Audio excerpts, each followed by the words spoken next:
Hello दोस्तों। कैसे हो आप लोग? उम्मीद करता हूं कि आप सब बहुत अच्छे होंगे।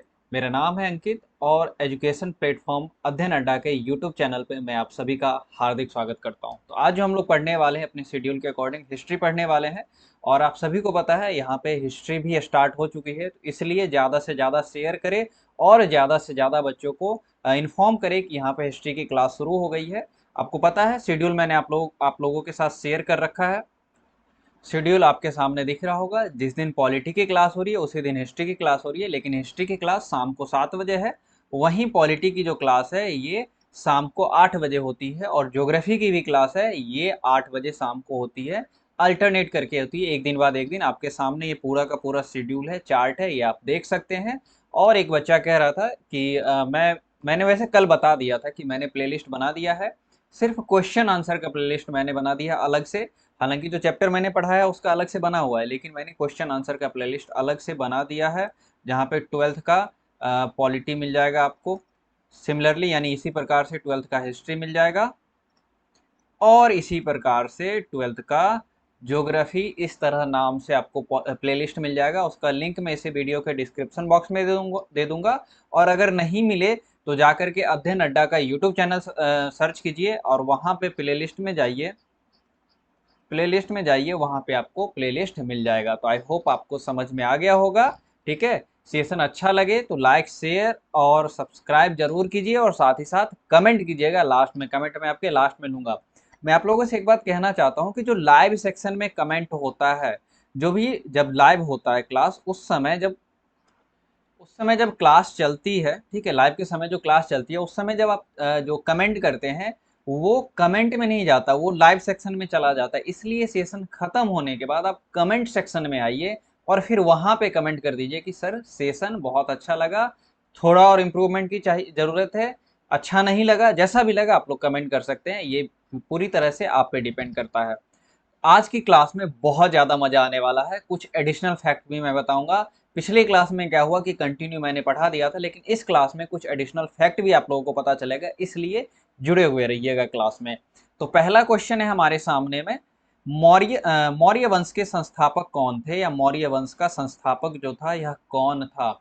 तो मौर्य वंश का संस्थापक जो था यह चंद्रगुप्त मौर्य था। कौन था? चंद्रगुप्त मौर्य था। इसने किसको हराया था? किसको हराया था इसने? इसने नंद वंश के शासक नंद वंश के शासक घनानंद को, किसको? घनानंद को हराया था। ठीक है, घनानंद को हराया था। तो मौर्य वंश का संस्थापक हो गया चंद्रगुप्त मौर्य। और ये अगर पूछ ले कि मौर्य वंश की जो स्थापना हुई थी यह कब हुई, तो कब हुई थी? 323 ईसा पूर्व। 323 बीसी में लिख देता हूँ, before the birth of Jesus Christ कहते हैं। यानी कि जो जीसस क्राइस्ट है उनके बर्थ से, जन्म से पहले 323 ईसा पूर्व में इसकी स्थापना हुई थी। इतना फैक्ट आपको ध्यान रखना है इससे। ठीक है, नेक्स्ट क्वेश्चन पे चलते हैं। अगर अगर इससे बात करें कि चंद्रगुप्त के बाद कौन था, तो चंद्रगुप्त के बाद आया कौन? बिंदुसार। बिंदुसार के बाद अशोक, और अशोक के बाद जो अंतिम शासक का बार बार पूछा जाता है वो बृहद्रथ था। आई होप आपको समझ में आ गया होगा। नेक्स्ट क्वेश्चन पे चलते हैं। किसने भूमि अनुदान प्रथा प्रारंभ की थी? जो ये वंश के नाम दिए हैं, मौर्य, सातवाहन, कुषाण और गुप्त, इनमें से किस वंश ने भूमि अनुदान प्रथा प्रारंभ की थी? तो सातवाहन वंश ने किया था। किन्होंने किया था? सातवाहन वंश ने। नेक्स्ट क्वेश्चन है, किसने सबसे पहले भारत में स्वर्ण सिक्के जारी किए, यानी कि सोने का सिक्का जो किन्होंने चलाया था? तो जो ऑप्शन है उसके अनुसार हिंद यूनानियों ने। हिंद यूनानियों ने। इनको इंडो ग्रीक भी इंग्लिश में बोला जाता है। क्या बोलते हैं? Indo Greek. अगर कहीं पे ना मिले आपको, कहीं पे ऐसा ना मिले तो इंडो ग्रीक लिखा हुआ मिलेगा, तो आप समझ जाइएगा हिंद यूनानियों के बारे में ही जिक्र है। किनके बारे में जिक्र है? हिंद यूनानियों के बारे में जिक्र है। नेक्स्ट क्वेश्चन है, मौर्य वंश का अंतिम शासक या अंतिम राजा कौन था? तो अभी जस्ट मैंने आप लोगों से डिस्कस किया है, कौन था? बृहद्रथ। कौन था? बृहद्रथ था। ये इसका संस्थापक था, मौर्य वंश का संस्थापक। यानी कि मौर्य वंश की स्थापना की थी चंद्रगुप्त मौर्य ने। किसके सहयोग से? अगर पूछ ले कि किसके सहयोग से स्थापना की थी, यहां पर मैं लिख दूं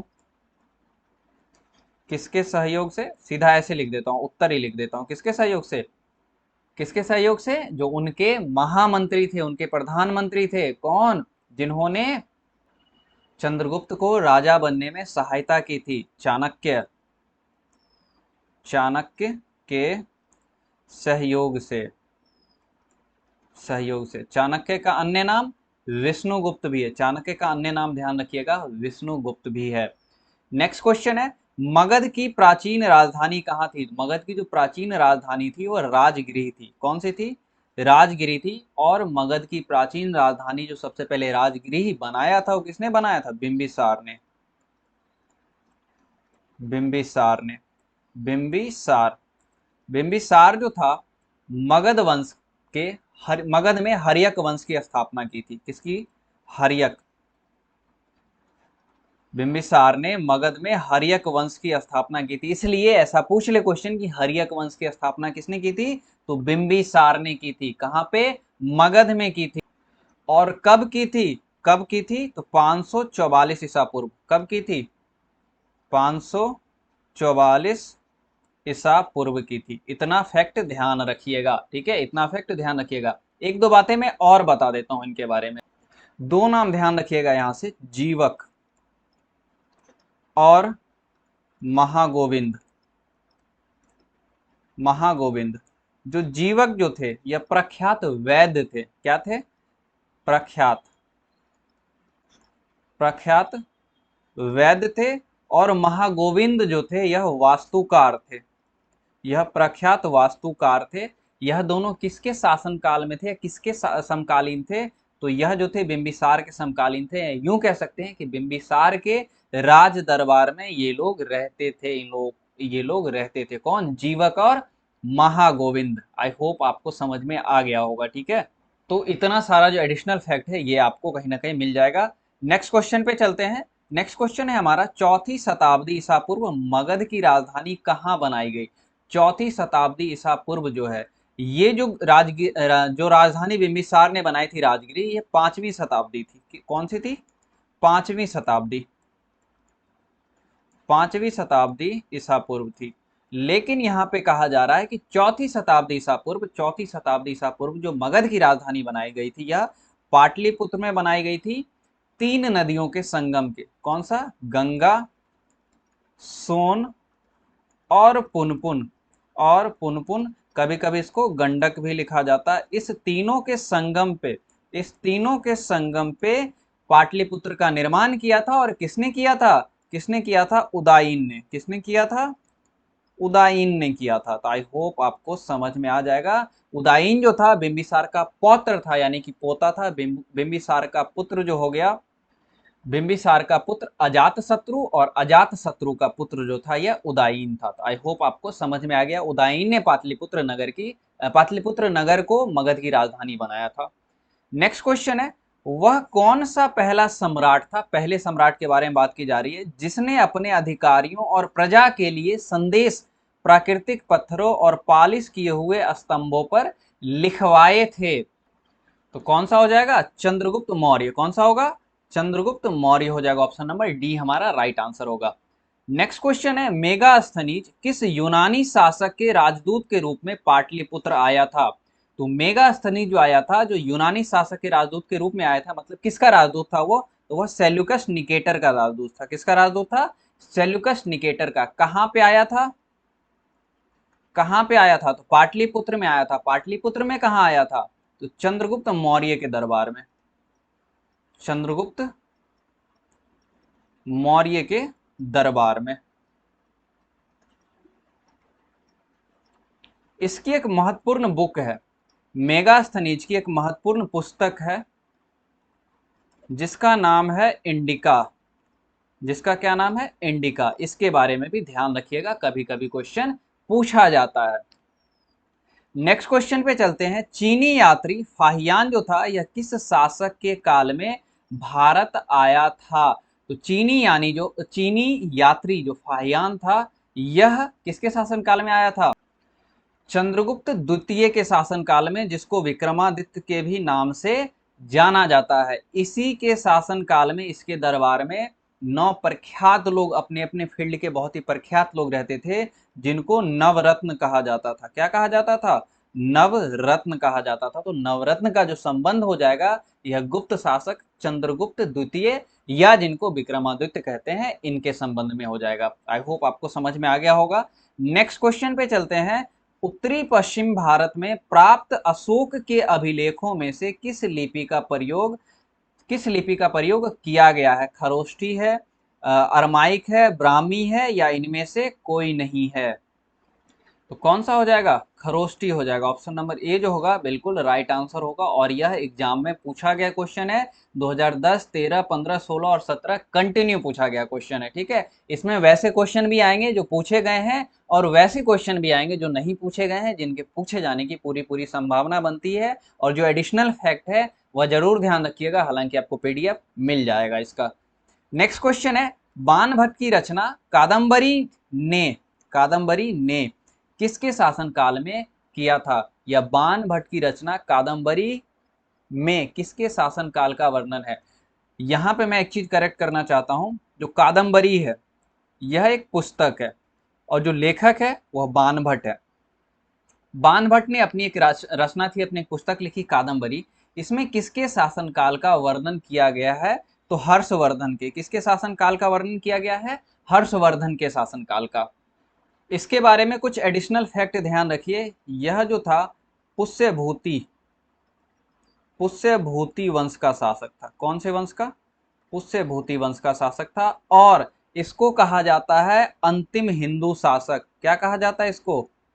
अंतिम हिंदू शासक। ठीक है, ऐसा माना जाता है, इसको अंतिम हिंदू शासक माना जाता है। आई होप आपको समझ में आ गया होगा। नेक्स्ट क्वेश्चन पे चलते हैं। पंचतंत्र की रचना किसने की थी? तो बहुत ही आसान हलवा सा क्वेश्चन है। किसने की थी? विष्णु शर्मा ने की थी। और जो एडिशनल फैक्ट है हमेशा ध्यान रखिएगा, में भी पूछा जा सकता है, कुछ ठीक नहीं रहता एग्जाम में। जो 70-80%, 90% क्वेश्चन, तो 70%, 80% क्वेश्चन पुराने आते हैं, लेकिन जो 20 से 30% क्वेश्चन जो नए आते हैं ना, तो वही एडिशनल क्वेश्चन सब रहते हैं। जो एडिशनल फैक्ट है ये आपको ध्यान रखना होगा। नेक्स्ट क्वेश्चन है, कौटिल्य या चाणक्य जिनको विष्णुगुप्त भी कहा जाता है, किसके मंत्री थे? तो चंद्रगुप्त मौर्य के मंत्री थे। और चंद्रगुप्त मौर्य ने मौर्य साम्राज्य की स्थापना की थी नंद वंश के अंतिम शासक घनानंद को हरा करके। नेक्स्ट क्वेश्चन है, पाटलिपुत्र को किस राजा ने सर्वप्रथम अपनी राजधानी बनाया था? तो किसका? बिंबिसार का पुत्र था। कौन? बिंबिसार का पुत्र कौन था? अजातशत्रु। और अजातशत्रु का जो पुत्र था उदायीन ने बनाया था किसको? सर्वप्रथम पाटलिपुत्र को अपनी राजधानी बनाया था। हर्यक वंश का शासक था। कौन सा वंश का था? हर्यक वंश का शासक था। और बिंदुसार के बारे में एक चीज ध्यान रखिएगा। बिंदुसार के बारे में एक चीज ध्यान रखिएगा। एक चीज मैं यहाँ पे करेक्ट करना चाहूंगा, बिंदुसार नहीं था वो। हर्यक वंश का जो संस्थापक था वो बिंबिसार था। और बिंबिसार का जो पुत्र था वह अजातशत्रु था। और अजातशत्रु का जो पुत्र था यह था उदायीन। कौन था? उदायीन था। थोड़ा सा मिस्टेक हो गया, मुझे मौर्य वंश ध्यान आ गया था, ठीक है, इसलिए थोड़ा सा मिस्टेक हो गया। तो अजातशत्रु किसका पुत्र था? यह जो पुत्र था, यह भी ध्यान देखिए, अजातशत्रु जो पुत्र था यह बिंबिसार का। किसका पुत्र था? बिंबिसार का। और अजात शत्रु को पितृहंता कहा जाता है। मैं यही बताने वाला था, पितृहंता कहा जाता है, यानी कि इसने जो मगध की गद्दी प्राप्त की थी अपने पिता बिंबिसार की हत्या करके। और उसी प्रकार उदायीन ने जो मगध की गद्दी प्राप्त की थी अपने पिता अजात शत्रु की हत्या करके। तो अजात शत्रु को पितृहंता कहा जाता है, यानी कि सर्वप्रथम जो चलन जो देखा गया ना मगध राजवंश में कि पिता की हत्या करके गद्दी को हत्या लेता है, यह मगध साम्राज्य में देखा गया था। और किसने हत्या की थी? अजातशत्रु ने हत्या की थी। किसकी हत्या की थी? अपने पिता बिंबिसार की हत्या की थी। नेक्स्ट क्वेश्चन पे चलते हैं। अंगुतर निकाय जो है इसके अनुसार महाजनपदों की संख्या कितनी थी? 2024 के एनुअल एग्जाम में पूछा गया, 2022 के एनुअल एग्जाम में पूछा गया क्वेश्चन है। और 16 हो जाएगा। कितना हो जाएगा? 16 हो जाएगा।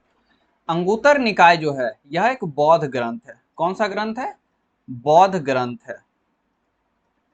वहीं पे इसके अलावा एक और प्रमाण मिलता है जिससे ये पता चलता है कि महाजनपदों की संख्या जो थी 16 थी। वह था जैन ग्रंथ। वह एक था जैन ग्रंथ जिसका नाम था भगवती सूत्र। क्या नाम था?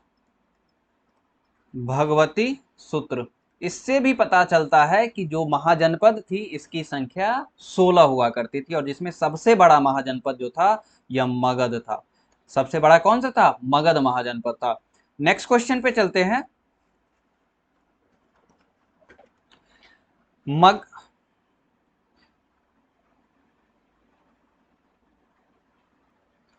थोड़ा सा टेक्निकल एरर मैं फेस कर रहा हूँ, अगर आप लोगों को थोड़ा सा डिस्टर्ब हो तो उसके लिए मैं क्षमा चाह रहा हूँ। ठीक है, बार बार कुछ हो जा रहा है मेरे स्क्रीन पे, थोड़ा सा शायद आपको नहीं दिख रहा होगा, जो स्क्रीन रिकॉर्डर है वो उतना ज़्यादा अटैच नहीं कर रहा है। हो सकता है कुछ टेक्निकल इशू हो, पता नहीं। अगर अभी क्लास हो पाई तो ठीक है, नहीं तो फिर देखते हैं क्या होता है। चलिए देखते हैं। मगध साम्राज्य की स्थापना किसने की थी? 2022 में पूछा गया है, और मगध साम्राज्य की स्थापना बिंबिसार ने की थी। और बिंबिसार ने मगध साम्राज्य की जो स्थापना की थी, और किस वंश का शासक था? तो यह हर्यक वंश का शासक था। किस वंश का था? तो हर्यक वंश का शासक था। इसका पुत्र कौन था? बिंबिसार का पुत्र अजातशत्रु। अगर मैं नंबरिंग करूं यहाँ पर, तो Bimbisara 1 number, Ajatashatru 2 number, Udayan 3 number, और अंतिम शासक इसका जो था नागदशक था। मैं 4 नहीं लिखूंगा, लेकिन अंतिम शासक था हर्यक वंश का। अंतिम शासक जो था यह नागदशक था। ठीक है। नेक्स्ट क्वेश्चन है, चंद्रगुप्त मौर्य का शासनकाल क्या था? चंद्रगुप्त मौर्य का, जो मौर्य वंश की स्थापना की थी 544 बीसी से, नहीं नहीं माफ कीजिए, 544 नहीं, 323 बीसी से 298 बीसी। डी ऑप्शन हो जाएगा। 323 बीसी से 298 बीसी, मतलब बीसी मतलब ईसा पूर्व, हिंदी में समझिए उसको। नेक्स्ट क्वेश्चन है, उससे पहले सेशन अच्छा लगे तो लाइक शेयर और सब्सक्राइब करते रहिएगा, ये मेरा कहना काम है और आपका करना काम है। विक्रमादित्य की उपाधि किस सम्राट ने ग्रहण की थी? वह गुप्त शासक था। विक्रमादित्य की जो उपाधि धारण की थी वह था चंद्रगुप्त द्वितीय। कौन सा था? चंद्रगुप्त द्वितीय। और इसी के दरबार में, इसी के समय में फाहियान जो चीनी यात्री था यह भारत आया था, और इसी के दरबार में जो अपने अपने अलग अलग क्षेत्रों के प्रख्यात विद्वान 9 लोग रहते थे, यानी कि नवरत्न का जो संबंध है इसी इसी से है। 2022 के एग्जाम में पूछा गया क्वेश्चन है। नेक्स्ट क्वेश्चन है, मुद्रा राक्षस किसकी रचना है? क्या यह विशाख दत्त की है, मेगास्थनीज की है, इनमें से कोई नहीं है, कौटिल्य की है? तो मुद्रा राक्षस जो रचना है यह विशाख दत्त की है। ऑप्शन नंबर ए बी हो जाएगा, यानी कि ए के स्थान पे बी है, यह भी ध्यान रखिएगा। मेगास्थनीज के द्वारा लिखी गई पुस्तक का नाम इंडिका है। ठीक है, इंडिका। थोड़ा सा मैं हैंड राइटिंग सही करूं। कौटिल्य के द्वारा जो लिखी गई पुस्तक है वह है अर्थशास्त्र। क्या है वह? अर्थशास्त्र है। और यह भी 2021 के एनुअल एग्जाम में पूछा गया क्वेश्चन है। नेक्स्ट क्वेश्चन पे चलते हैं। मौर्य साम्राज्य का प्रथम शासक कौन था? तो मौर्य साम्राज्य का प्रथम शासक जो था चंद्रगुप्त मौर्य था। 2021, 22, 23 के कंटिन्यू एग्जाम में पूछा गया क्वेश्चन है, तो ऑप्शन नंबर ए हो जाएगा। चंद्रगुप्त मौर्य के बाद बिंदुसार आया। ठीक है, इसके बाद बिंदुसार आया, इसके बाद अशोक आया, और बृहद्रथ इसका मौर्य वंश का अंतिम शासक था। क्या था यह? अंतिम शासक था।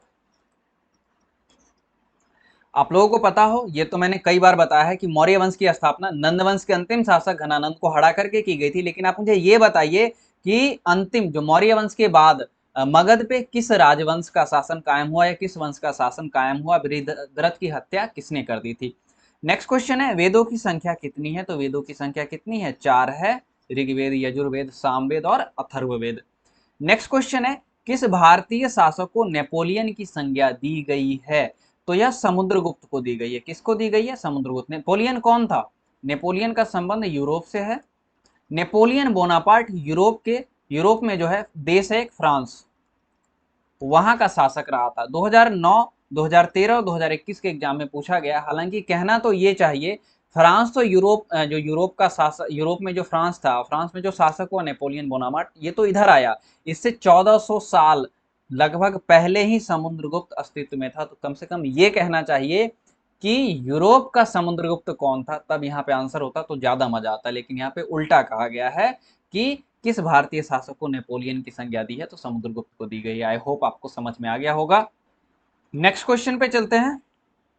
16 महाजनपद में सबसे शक्तिशाली महाजनपद कौन था? 2009 और 13 के एनुअल एग्जाम में पूछा गया क्वेश्चन है। तो सबसे कौन था शक्तिशाली? मगध हो जाएगा। नेक्स्ट क्वेश्चन है, किस शिलालेख में अशोक के कलिंग विजय का उल्लेख मिलता है? 2009 और 2011 के एनुअल एग्जाम में पूछा गया है। 13वें शिलालेख में मिलता है। और कलिंग, कलिंग जो है यह वर्तमान में, कलिंग वर्तमान में, कलिंग जो है वर्तमान में क्या है? भारत के उड़ीसा राज्य में। कहां पे है? उड़ीसा राज्य में है।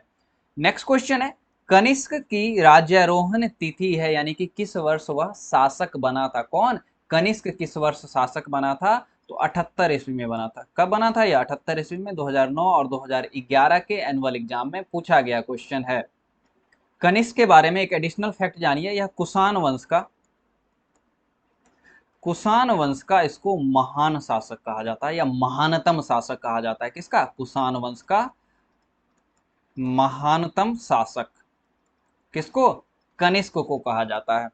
नेक्स्ट क्वेश्चन है, धम्म महापात्रों को किसने नियुक्त किया था? धर्म के प्रचार प्रसार के लिए यह अशोक ने किया था। किसने किया था? अशोक ने किया था। सी नंबर ऑप्शन हो जाएगा। 9, 12, 9, 12, 19 और 23 के एग्जाम में पूछा गया क्वेश्चन है। ठीक है, नेक्स्ट क्वेश्चन पे चलते हैं। अशोक किस वंश का शासक था? तो अशोक के बाद कौन आया? बिंदुसार। चंद्रगुप्त मौर्य के बाद बिंदुसार, बिंदुसार के बाद अशोक आया, यानी कि मौर्य वंश से संबंधित है ये। 2010, 14, 20, 21, 22, 23 कंटिन्यू पूछा गया क्वेश्चन है। नेक्स्ट क्वेश्चन है, भारतीय इतिहास का कौन सा काल स्वर्ण काल के नाम से जाना जाता है? भारतीय इतिहास का जो काल है जिसको स्वर्ण काल के नाम से जानते हैं या गुप्त काल को जानते हैं, क्योंकि यहाँ पे जो है बहुत दूर तक ये क्षेत्र फैला हुआ था, साथ ही साथ जो स्थापत्य कला वगैरह था ये काफी ज्यादा फल फूल रहा था, अपने चरमोत्कर्ष पे था ये सारी चीजें। यहाँ पे किसमें? गुप्त काल में। 2021 के एग्जाम में पूछा गया क्वेश्चन है। कभी कभी क्या होता है कि मेरा ध्यान इधर उधर भटक जाता है, इसका मतलब ये है कि कहीं ना कहीं मैं टेक्निकल इशू फेस कर रहा हूँ। ठीक है, इसी वजह से थोड़ा सा मैं देखने लग जाता हूँ एक्चुअल में प्रॉब्लम क्या है, लेकिन मुझे समझ में नहीं आ रही है, बाद में मैं देखूंगा कि प्रॉब्लम क्या है इसमें। ठीक है, नेक्स्ट क्वेश्चन है, प्रयाग प्रशस्ति की रचना किसने की थी? प्रयाग प्रशस्ति की जो रचना की थी यह हरिसेन ने की थी। किन्होंने की थी? यह हरिसेन ने की थी। और जो हरिसेन थे, हरिसेन जो थे हरिसेन जो थे इनके बारे में एक चीज ध्यान रखिएगा, ये समुद्रगुप्त के दरबारी कवि थे। कौन थे? समुद्रगुप्त के दरबारी कवि थे हरिसेन। 2010, 13, 15, 16 और 20 में कंटिन्यू पूछा गया क्वेश्चन है। नेक्स्ट क्वेश्चन पे चलते हैं। मौर्यकालीन टकसाल का प्रधान कौन था? 2011 में पूछा गया क्वेश्चन है। टकसाल क्या होता है? जहां पे मुद्राओं को बनाया जाता है। हमारे देश में अभी भी टकसाल मौजूद है। टकसाल में जो सिक्के होते हैं, बेसिकली धातु को गला करके सिक्का का निर्माण किया जाता है। तो टकसाल मौर्य काल में भी इसी काम के लिए यूज किया जाता था। तो इसके अध्यक्ष को लक्षणाध्यक्ष बोला जाता है। क्या बोला जाता है? लक्षणाध्यक्ष। नेक्स्ट क्वेश्चन है, राजत रंगिनी पुस्तक के लेखक, यानी रजत रंजिनी पुस्तक के जो लेखक है यह कौन है? ये हो जाएंगे कल्हन। कौन हो जाएंगे? कल्हन हो जाएंगे। नेक्स्ट क्वेश्चन है, अर्थशास्त्र और इंदिका से किस राजवंश की जानकारी मिलती है? तो अर्थशास्त्र जो है, सबसे पहले ये समझिए अर्थशास्त्र किसके द्वारा लिखा गया है? अर्थशास्त्र जो लिखा गया है यह लिखा गया है कौटिल्य के द्वारा। किसके द्वारा? कौटिल्य के द्वारा। थोड़ा सा नीचे कर लेते उसके लिए जगह बच जाएगा। ठीक है, चलिए, अर्थशास्त्र लिखा गया है कौटिल्य के द्वारा। कौटिल्य, जिसको चाणक्य या विष्णुगुप्त भी कहते हैं। और इंडिका जो लिखा गया है यह मेगास्थनीज के द्वारा लिखा गया है। किसके द्वारा? मेगास्थनीज के द्वारा। आपको इससे ही पता चल जाएगा ये दोनों किसके समय में थे। यह दोनों थे मौर्य वंश। मौर्य वंश की जानकारी यहां से मिलती है। नेक्स्ट क्वेश्चन है, अर्थशास्त्र की रचना कब हुई थी? अर्थशास्त्र की रचना कौटिल्य द्वारा कब की गई थी? तो चौथी शताब्दी ईसा पूर्व में की गई थी। कब की गई थी? चौथी शताब्दी ईसा पूर्व। 2011 के एनुअल एग्जाम में पूछा गया क्वेश्चन है। नेक्स्ट क्वेश्चन है, पतंजलि के महाभाष्य से हमें जानकारी मिलती है, किस चीज की जानकारी मिलती है?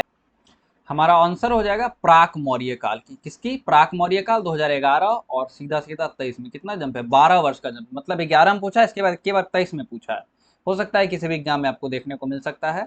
नेक्स्ट क्वेश्चन है, अर्थशास्त्र के लेखक कौन है? कई बार जिक्र हो चुका है, कौटिल्य। कौन हो जाएंगे? कौटिल्य। 15, 16 और 20 के एग्जाम में पूछा गया क्वेश्चन है। नेक्स्ट क्वेश्चन पे चलते हैं, बिंबिसार का संबंध किस वंश से? देखिए, जहां पे एक्सप्लेन करने की जिक्र आएगा, जहां पे एक्सप्लेन करने की जरूरत होगी वहां पे मैं कर दूंगा, लेकिन अब अर्थशास्त्र के लेखक कौन है इसमें क्या एक्सप्लेन करना, वही ना। बिंबिसार का संबंध किस वंश से? कई बार बता चुके हैं। किस वंश से है? हर्यक वंश। हर्यक वंश का संस्थापक ही था बिंबिसार। ठीक है, बिंबिसार का पुत्र अजात शत्रु, जिसको पितृहंता कहा जाता है, ध्यान रखिएगा। और अजात शत्रु का पुत्र उदायीन हुआ, जिसने पाटलिपुत्र नगर को मगध की राजधानी बनाया था। वहीं बिंबिसार के समय में जो मगध की राजधानी थी यह राजगृह थी। वर्तमान में जो राजगीर है उसको पहले राजगृह कहा जाता था। नेक्स्ट क्वेश्चन है, उससे पहले लाइक शेयर और सब्सक्राइब कर दीजिएगा। सेशन अच्छा लग रहा हो तो थोड़ा सा टेक्निकल ग्लिच है, उसके लिए मैं आप सभी से माफी चाहता हूँ, ठीक है। नेक्स्ट क्वेश्चन है, वज्जी को सामाजिक ग्रंथों में क्या कहा गया है? वज्जी को जो सामाजिक ग्रंथों में कहा गया है गणतंत्र। वज्जी 16 महाजनपद में से एक महाजनपद था। नेक्स्ट क्वेश्चन है, जनपद का शाब्दिक अर्थ क्या है? 2015 के एनुअल एग्जाम में पूछा गया क्वेश्चन है। जनपद का अर्थ होता है जहां लोग अपना घर बनाते हैं, जहां लोग अपना पद रखते, पैर रखते हैं, यानी जहां बस जाते हैं, बस जाएंगे यानी जहां घर बनाएंगे।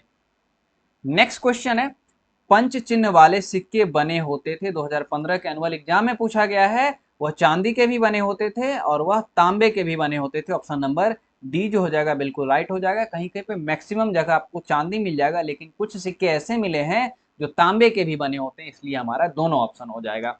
नेक्स्ट क्वेश्चन है, अशोक द्वारा प्रचारित बौद्ध धर्म कहाँ प्रचलित नहीं हुआ? 2015 के एग्जाम में पूछा गया है। तो यह ब्रिटेन में नहीं हुआ था। कहाँ पे नहीं हुआ था? ब्रिटेन में। और मैं बार बार कहता हूँ, ये जो नहीं वाले शब्द होते हैं, यह जो केवल वाले शब्द होते हैं, ये इस पे खास ध्यान रखिएगा। जानते हुए भी बच्चे गलती कर जाते हैं एग्जाम के प्रेशर में। नेक्स्ट क्वेश्चन पे चलते हैं, प्रसिद्ध ग्रंथ इंडिका की रचना किसने की थी? कई बार डिस्कस हो चुका अभी तक में, तो किसने की थी? मेगास्थनीज ने की थी। मेगास्थनीज किसके दरबार में आया था? चंद्रगुप्त मौर्य के दरबार में। मेगास्थनीज किसका राजदूत था? सेल्यूकस निकेटर का राजदूत था। 2010, 14, 19 और 20 के एग्जाम में पूछा गया क्वेश्चन है। नेक्स्ट क्वेश्चन है, प्राचीन भारत में धम्म की शुरुआत किस शासक ने की थी? यानी कि धर्म मतलब धर्म, धर्म के प्रचार प्रसार की शुरुआत जो की थी या अशोक ने की थी। किसने की थी? अशोक ने की थी। इसी धर्म के प्रचार प्रसार यानी कि कलिंग विजय के बाद जब इसने देखा कि इतना ज्यादा रक्तपात हुआ है, इतना ज्यादा खून खराबा हुआ है, इसके बाद इसका हृदय परिवर्तन होता है। इसके बाद इसने जो है हिंसा का रास्ता छोड़ दिया, अहिंसा को अपना लिया और इसने बौद्ध धर्म को अपना लिया था। और इस बौद्ध धर्म के प्रचार प्रसार के लिए इसने अपने पुत्र, अशोक ने अपने पुत्र किसको? और पुत्री संघमित्रा, पुत्र का नाम बताइए, कमेंट कर दीजिए। पुत्री संघमित्रा, पुत्री संघमित्रा और पुत्र महेंद्र। क्या नाम था? महेंद्र। इस दोनों को इसने कहां भेजा? श्रीलंका भेजा। कहां पे भेजा था? श्रीलंका भेजा था, बौद्ध धर्म के प्रचार प्रसार करने के लिए। नेक्स्ट क्वेश्चन है, ये क्या हो गया, एक मिनट,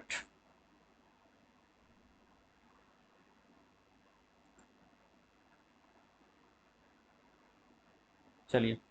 नेक्स्ट क्वेश्चन है, महावीर ने पार्श्वनाथ के सिद्धांतों में नया सिद्धांत कौन सा जोड़ दिया था? 2015-16 के एग्जाम में पूछा गया है। ब्रह्मचर्य को जोड़ा था। किसको जोड़ा था? ब्रह्मचर्य को जोड़ा था। नेक्स्ट क्वेश्चन है, कलिंग युद्ध कब हुआ था? 261 ईसा पूर्व। अभी जस्ट डिस्कस हो चुका है कलिंग युद्ध। कलिंग के जो राजा थे उस समय कौन थे? कलिंग नरेश। जो कलिंग के जो राजा थे उस समय,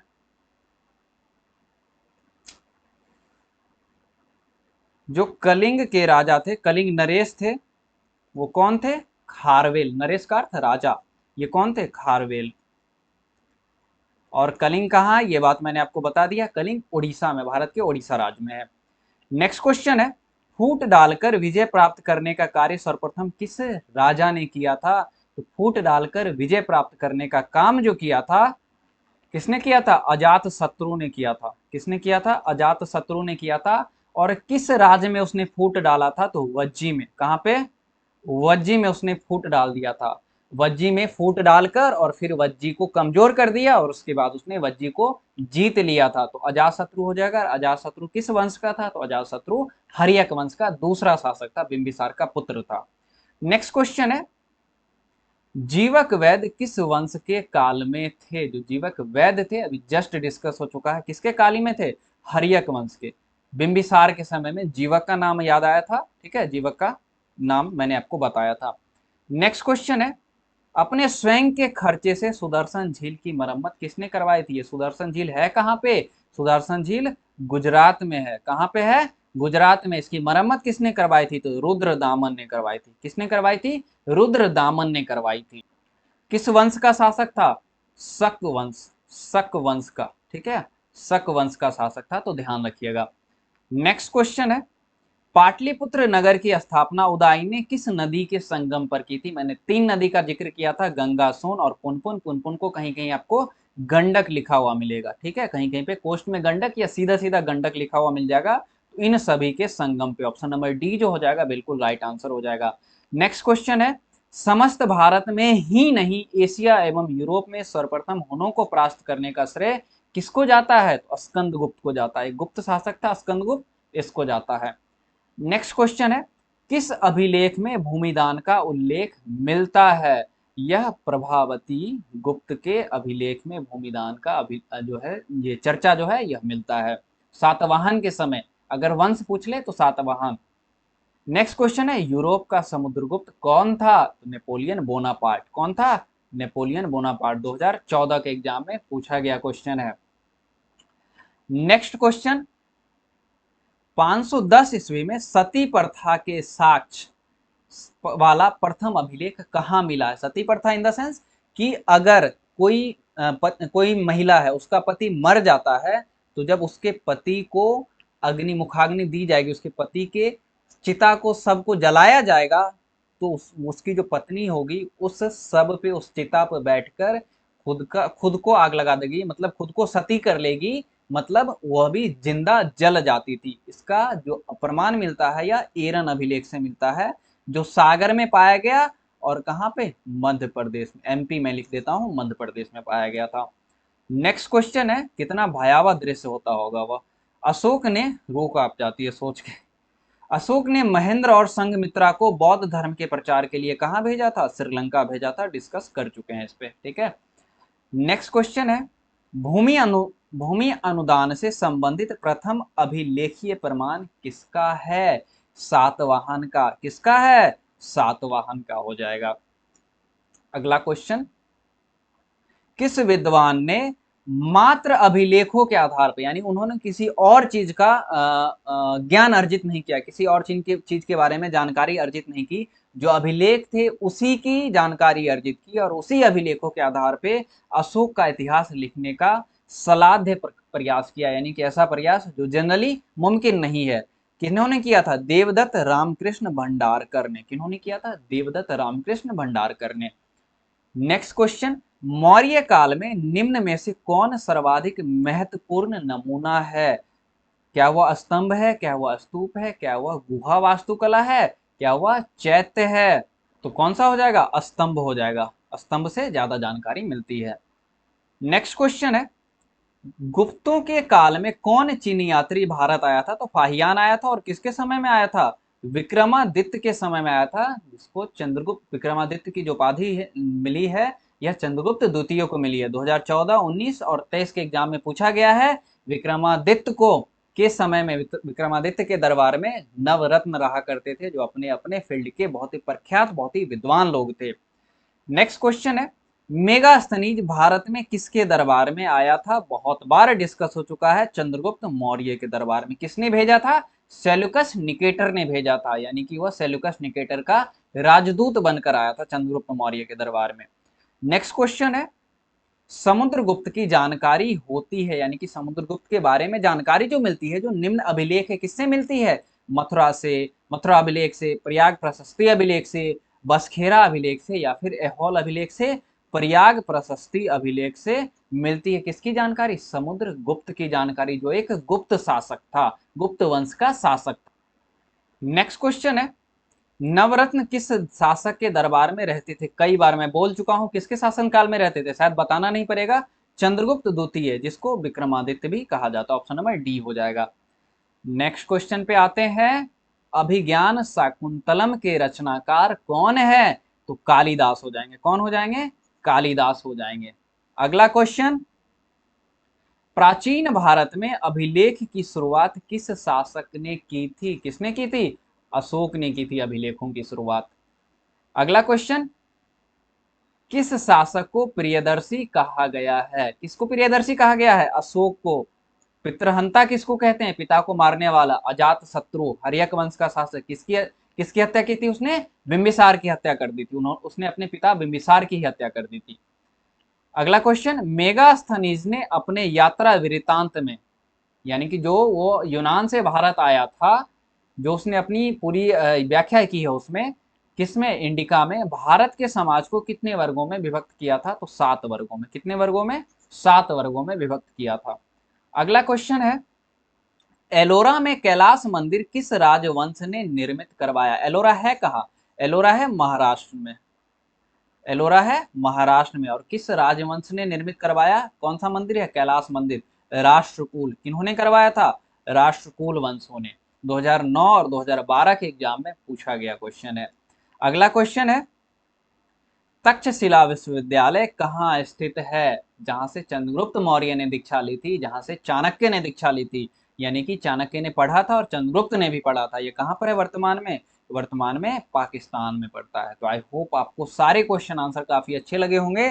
कहीं कहीं पे थोड़ा सा मेरा ध्यान भटका, उसके लिए मैं अभी कहता हूँ कि टेक्निकल इशू मैं फेस कर रहा था। हो सकता है कुछ टेक्निकल इशू है, मैं बाद में देख लूंगा, लेकिन अभी पॉसिबल नहीं है। तो क्वेश्चन सेशन को यहीं तक रहने देते हैं फिर। बिल्कुल, सेशन को यहीं तक रहने देते हैं, मिलते हैं फिर अपने अगले सेशन में। सेशन अच्छा लगे तो लाइक शेयर और सब्सक्राइब जरूर कीजिए, और लास्ट में कमेंट भी कीजिएगा कि सेशन आपको कैसा लगा, आपको एडिशनल इन्फॉर्मेशन मिली या नहीं मिली। सब कुछ जो भी लिखना है आपको लिख देना है। तो मिलते हैं फिर अपने अगले सेशन में, तब तक के लिए थैंक यू।